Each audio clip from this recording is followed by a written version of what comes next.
So लॉकडाऊनच्या काळात literally आपण घरी बसून खूप बोर झालोय आणि मला खरंच माहितीये. सो तुम्हाला जे फोटो दिसतात ना असे असं भारी निळ्या पाण्याचे आणि खूप भारी, आता असं वाटतंय की त्या निळ्या पाण्यात उड्या मारून मस्त बीचवर मज्जा करावी किंवा जे काही करावं, जे काही असेल ते चिल आउट करावं, हँग आउट करावं, राईट. सो हे Zanzibar, let me show you. It's really amazing, right. जेव्हा तुम्ही बघताय तेव्हा तुम्हाला काय वाटतं हे बघताना?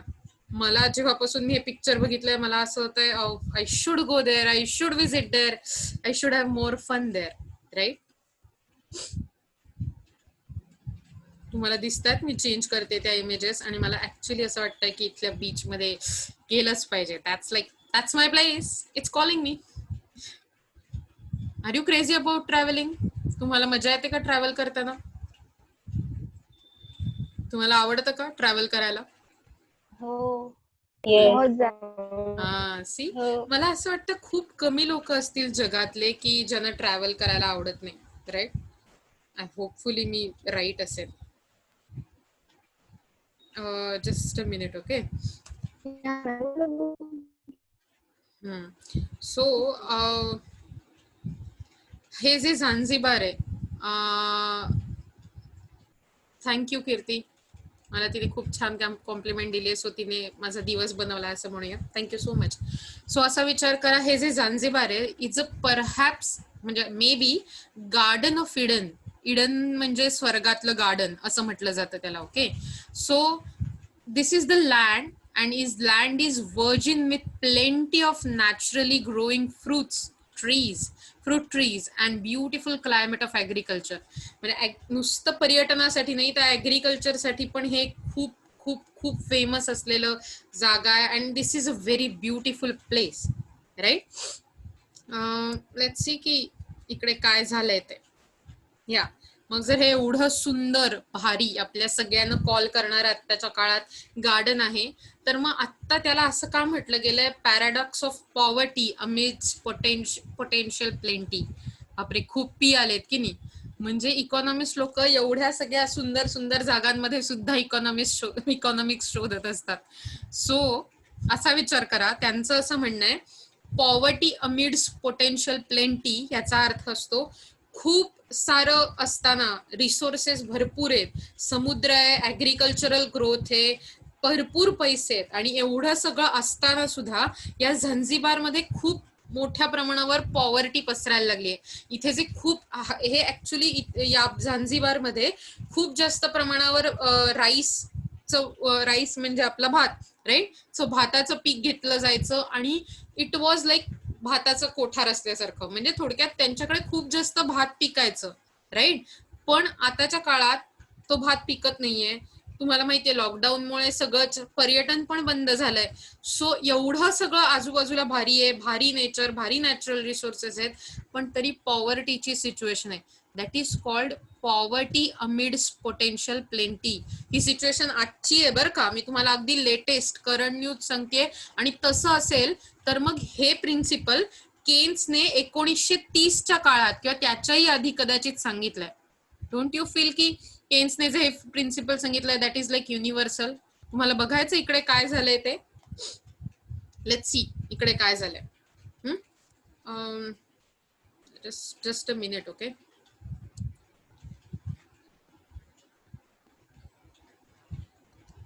माझा पीपीटी बंद झालाय, जस्ट अ मिनिट, मला ते नीट परत एकदा सुरू करू दे.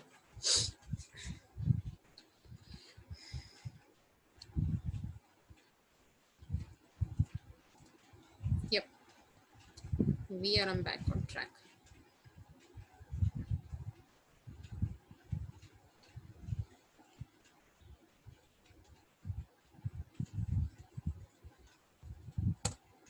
Cool. Are you able to see my screen? आता नुसतीच पांढरी दिसत असेल, राईट. दिसतंय तुम्हाला माझी screen peoples? Yes. So let's see हे झंझिबार मध्ये काय प्रॉब्लेम चालू आहेत आणि त्याच्याबद्दल केन्सने इतके वर्षांपूर्वी आधी कसं काय सांगून ठेवलं होतं. Okay. It is a paradise for growing rice midst the poverty and despair. Zanzibar हे पॅराडाईज, स्वर्ग आहे जणू काही राईस उगवणाऱ्या लोकांचा. पण आता पॉवर्टी आणि डिस्पेअर म्हणजे खूप सारे प्रॉब्लेम किंवा एखादी गोष्ट नसल्यामुळे तुमच्या मनात जी भावना निर्माण होते ना, अशा प्रकारची गोष्ट. सो पॉवर्टी म्हणजे गरिबी, यामुळे आता कसं काय हे सगळं असं मिक्सअप होऊन राहिलंय, बरोबर. सो हे जे झंझिबार आहे ते it's a small scale rice fields are no longer green. पूर्वी जी त्याची छोट्या प्रमाणावर शेती चालायची, त्या शेतीत असणारी जी छोटी छोटी पूर्ण अशी हिरवाईने भरलेली शेतं आणि भाताचं पीक, राईस फील्ड्स, राईस क्रॉप, ती आता तेवढी ग्रीन राहिलेली नाहीये. तिथे पीक पिकत नाही. म्हणजे the farmers will not harvest this rice crop. आणि त्यामुळे तिथे लोकांना पूर्वी जिथे पॅरेडाईज किंवा स्वर्ग म्हणून म्हटलं जायचं, आज लोकांची फूड सिक्युरिटी म्हणजे अन्न मिळण्याची सुद्धा प्रॉब्लेम निर्माण व्हायला लागले. Food security is at risk. Okay, Y? Let's see. The culprit perhaps is the seed quality that is undermining optimal use of scarce resources and partly reason why many are desperately poor. So पूर्वीच्या आपण काय करतो, तुम्हाला जर माहित असेल तर भाताचं पीक कसं काढलं जातं की तुमचे जे भात उगवतं त्यातून जे दाणे उरतात त्यातलेच काही दाणे पुढच्या पेरणीसाठी ठेवले जातात. पण तिथे नवीन तयार होणारे दाणे, नवीन तयार होणारं पीक ही पुढच्या काय म्हणू, पुढच्या वेळच्या शेतीसाठी सीड्स असतात, तुमच्या बियाणं असतं. तर ते बियाणं इतक्या कमी क्वालिटीचं तयार होत आहे की त्यामुळे त्यांच्याकडे खूप सारे रिसोर्सेस असून पण भात पिकत नाहीये.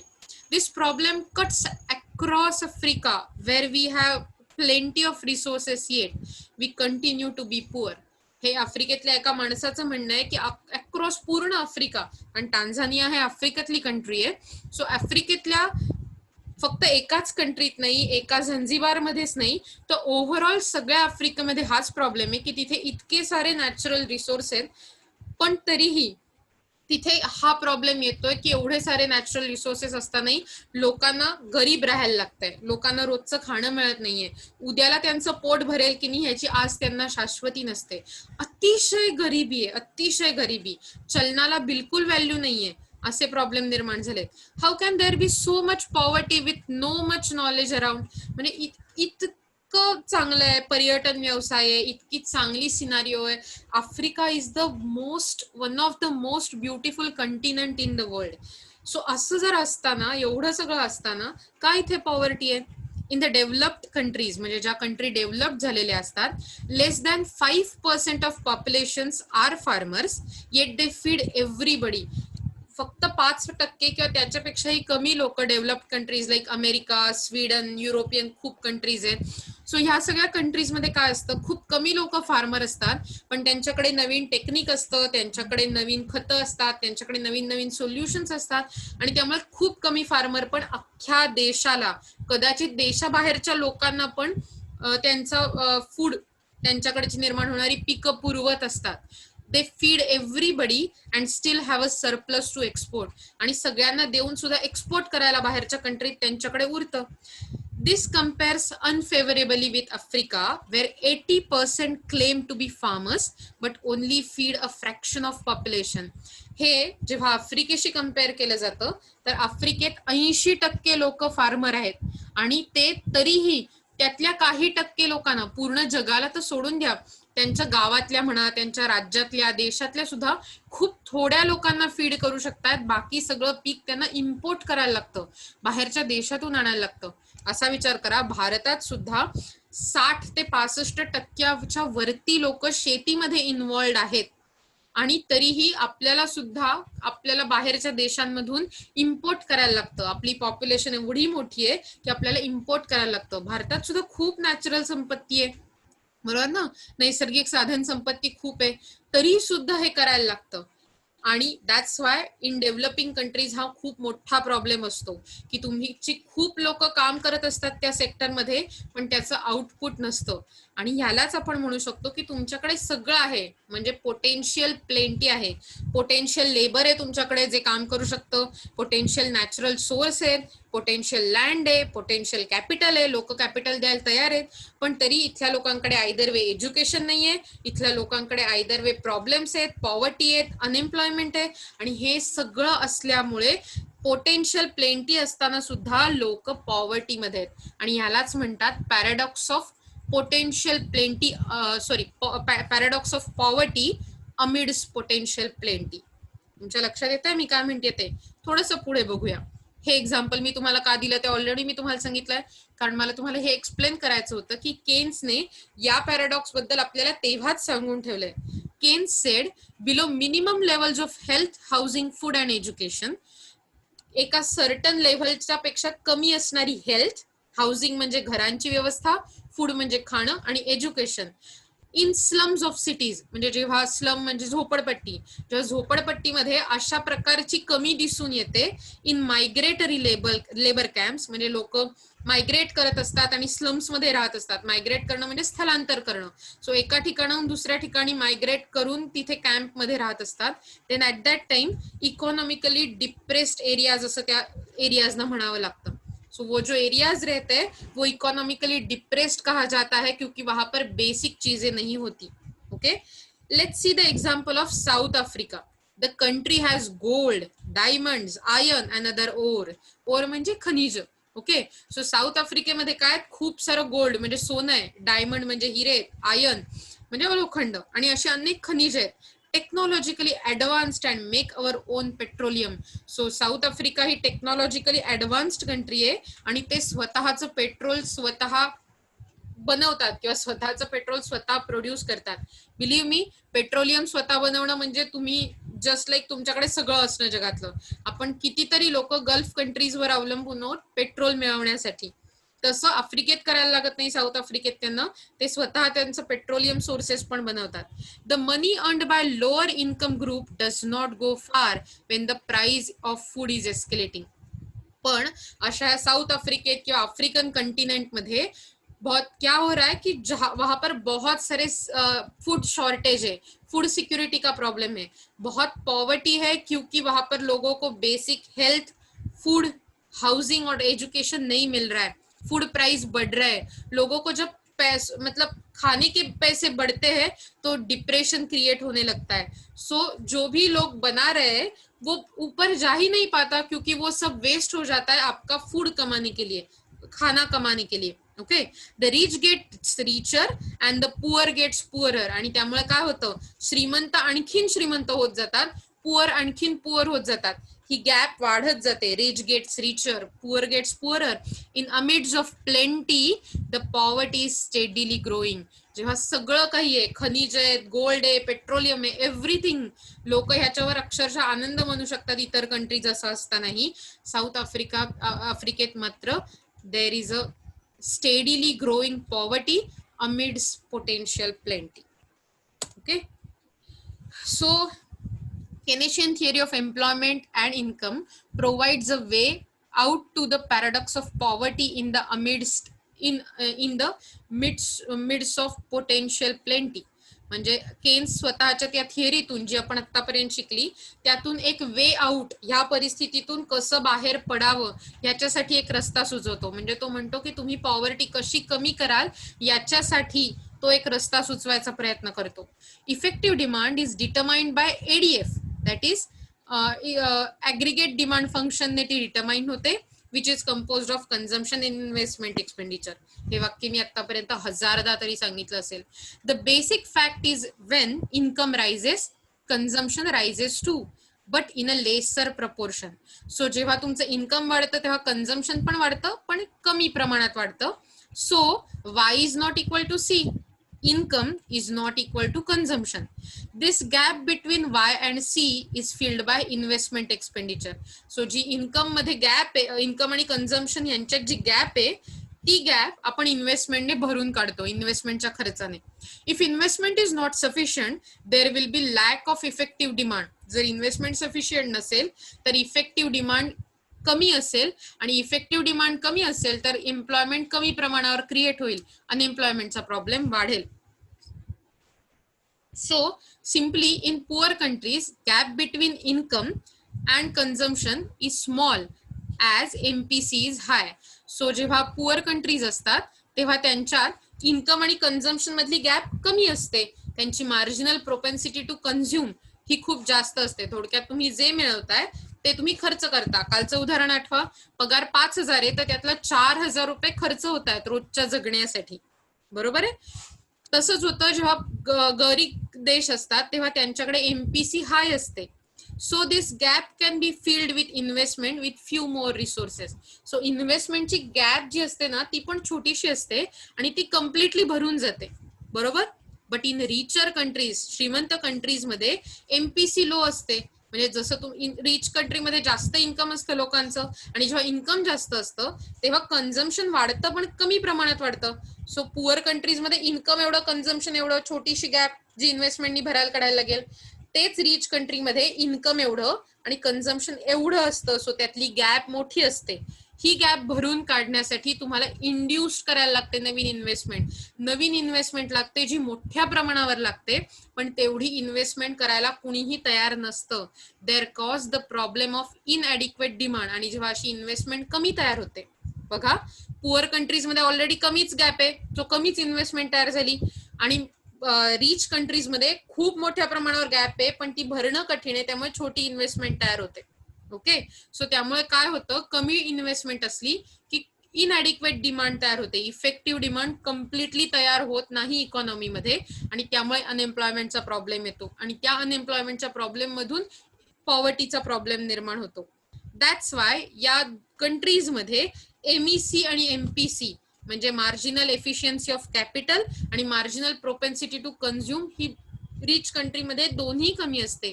So equilibrium in such rich countries, अशा कंट्रीजमध्ये जो इक्विलिब्रियम असतो तो अतिशय तो कॉस्ट अटेंड करण्यासाठी, ह्यूज एम्प्लॉयमेंटची कॉस्ट आणि पॉवर्टी अटेंड करण्यासाठी कमी पडायला लागतो. थोडक्यात equilibrium in such countries will be attended at a cost of huge unemployment and poverty. तुम्ही त्या इक्विलिब्रियम पर्यंत पोचाल जो आपण पाहिला होता, पण तरी त्यावेळी तुमच्या कंट्रीमध्ये, तुमच्या समाजामध्ये खूप अनएम्प्लॉयमेंट, खूप बेरोजगारी असेल, त्याच्याबरोबर खूप पॉवर्टी होगी, मतलब गरीबी होगी बहुत ज्यादा. Okay. And that's why in such countries there are plenty of unused resources. बहुत ही unused, जिनको यूज नहीं किया गया ऐसे resources है, unused labor है due to unemployment, and that's why paradox of poverty amidst potential plenty is proved. और इसके साथ हम ये प्रूव कर सकते हैं कि रिच कंट्रीज में भी पैराडॉक्स ऑफ पॉवर्टी, मतलब पॉवर्टी रहती है अमिड्स द पोटेंशियल प्लेंटी. बहुत कुछ है उनके पास लेकिन फिर भी पॉवर्टी रहती ही है. लेकिन ये हम कैसे कम कर सकते हैं? हमें इन्वेस्टमेंट बढ़ानी होगी. राइट. हमें इन्वेस्टमेंट बढ़ानी होगी तो हमारी इफेक्टिव डिमांड बढ़ेगी. इफेक्टिव डिमांड बढ़ती है तो हमारी एम्प्लॉयमेंट बढ़ेगी इकोनॉमी की. एम्प्लॉयमेंट बढ़ेगी तो अपने आप आपका नेशनल इनकम बढ़ने वाला है. नेशनल इनकम बढ़ेगा तो पर कैपिटा इनकम, मतलब हर एक व्यक्ति का इनकम भी बढ़ेगा और आपके इकोनॉमी में जो पॉवर्टी है वो कम हो जाएगी. That's what Keynes tries to say. येत आहे लक्षात तुमच्या? मला वाटतं आपण ऑलरेडी आज हे खूप मोठ्या प्रमाणावर भरपूर काय काय बघायचा प्रयत्न केलाय. मला एक सांगा, मी आता तुम्हाला जे काही उदाहरण सांगितलं ते तुम्हाला पटलंय का? हो. तुम्हाला हे कळलंय की paradox of poverty amidst potential plenty ह्याचा अर्थ काय असतो? तुम्ही झांझिबारला पाहिलं, ते खूपच चांगली प्लेस आहे, खूप भारी प्लेस आहे, पण तरी काही प्रॉब्लेमशी डील करते आणि त्याच्या मागे एक काहीतरी सायन्स आहे. लक्षात ठेवा, इकॉनॉमिक्स म्हणजे नथिंग एल्स. तुमच्या घरासमोर, तुमच्या घरात, तुमच्या घराबाहेर, समाजात काहीतरी दूर जे काही घडत असतं त्याचा सायंटिफिक मागोवा घेणं, सायंटिफिक त्याच्या मागचं ट्रूथ शोधून काढणं. जो भी उसके पीछे सच है, don't make me like a news channel. Okay, I am not news channel कि हमें सच खोजना है, इट्स नॉट लाइक दैट. लेकिन उसके पीछे क्या वजह हो सकती है वो हम फाइंड आउट करने का लाइक ट्राई करते हैं. आपको समझ में आ रहा है? तो हम ये देखते हैं कि ठीक है, हम ऐसे बोलते हैं कि रिच कंट्रीज में तो पॉवर्टी नहीं होनी चाहिए, लेकिन हमें पता चलता है कि रिच कंट्रीज में भी पॉवर्टी होती है और वो क्यों होती है और वो कैसे कम करनी है. समझ में आ रहा है? वैसे ही पुअर कंट्रीज में भी पॉवर्टी होती है ऑब्वियसली, क्योंकि पुअर कंट्रीज है, लेकिन वहां पर भी हमें पॉवर्टी कैसे कम करनी चाहिए, लोगों को जॉब्स कैसे देने चाहिए, ये हम देख सकते हैं। इसके साथ हमारी Keynesian general theory of income and employment खत्म होता है। एंड मैंने आपको बहुत धीरे से, बहुत मैं जितना अच्छा पढ़ा सकती थी उतना ट्राई करके मैंने पढ़ाने की कोशिश की है, right? Is there anything that you want to ask, कि आपको कुछ चाहिए, आपको कुछ मुझे बताना है, ऐसा कुछ है? Then you can really ask me and I will answer that.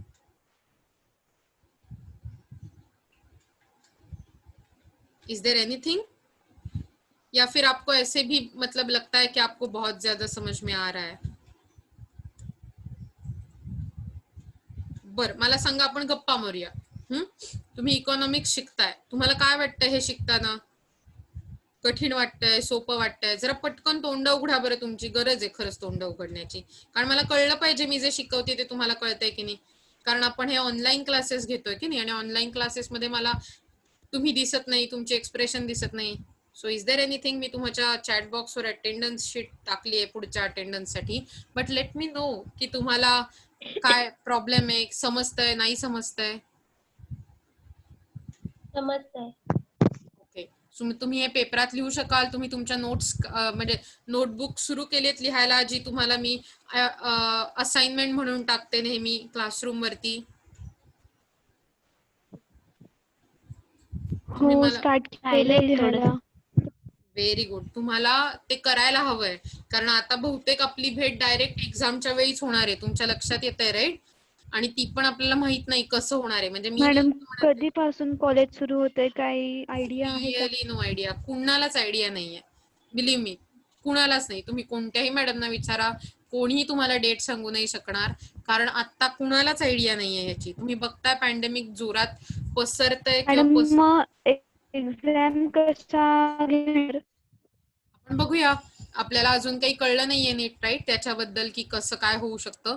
पण जसंही मला कळेल मी तुम्हाला नक्की सांगेन, नक्की. आता आपल्याला काय करायचंय, आता आपल्याला येणाऱ्या प्रत्येक परिस्थितीला लिटरली तयार मॅडम, राहायचंय. कधीपर्यंत एक्झाम होतील, म्हणजे कोणत्या महिन्यामध्ये? जनरली तुमच्या एक्झाम जशा होतात तसंच एफ वायच्या वेळी जशा एक्झाम झाल्या होत्या तशाच एक्झाम होतात, दिवाळीच्या आसपास असतात त्या. पण या again this time we can't say anything. आता सगळेजण TY किंवा लास्ट इयरच्या एक्झाम मध्ये गर्क आहेत, राईट? तुमच्या लक्षात येत आहे? त्यामुळे आता आपल्याला फक्त शिकायचं काम करायचंय, येत आहे? आणि म्हणून मी तुम्हाला सांगतेय की प्लीज तुमच्या नोट्स तयार ठेवा. तुम्हाला एक्झाम देता आल्या पाहिजे. डायरेक्ट कॉलेजला यायला लागलं तरी कॉलेजला येऊन, ऑनलाईन मोड मध्ये द्यायला लागल्या तरी ऑनलाईन राहून, कसल्याही परिस्थितीला तयार राहिलं पाहिजे आपल्याला, कारण आपल्याला हेल्दी राहायचंय, आपल्याला सगळ्या परिस्थितीनं तयार राहायला, इफिशियंट राहायचंय. तुम्ही इकॉनॉमिक्स शिकता, राईट? आणि economist says every person is a rational person. प्रत्येक माणूस हा रॅशनल असतो. तुमच्या लक्षात येत आहे? आणि त्यामुळे तुम्हाला कुठल्याही परिस्थितीला तोंड द्यायला तयार राहिलं पाहिजे, because your a tough guys. I know तुम्ही खूप टफ आहात, आणि तुम्ही या सगळ्या गोष्टीला जर समजा प्रयत्न केलेत, नीट तुमचा अभ्यास न कंटाळता करत राहिलात, तर तुम्हाला नक्की जमू शकतं, बिलीव्ह मी. ओके, सो या मला वाटतं की आजसाठी या तुम्हाला जर लायब्ररीतून पुस्तकं घ्यायची असेल तर तुम्ही घेऊ शकता ऑब्व्हियसली. फक्त तुम्हाला ग्रुपमध्ये यायचं नाहीये.